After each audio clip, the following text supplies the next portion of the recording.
Want to know how to change your BPM or change your tempo in Audacity? Well, no worries. In this video, I'm going to show you an easy step-by-step guide on how you can do it. It's super simple and under a minute, so let's get straight to it.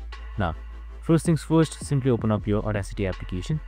And now once you've done that, here you should be seeing your interface right here. Just simply select File and select Import and import any audio file that you want. Now, once you have done that, here you should be seeing your audio waveform.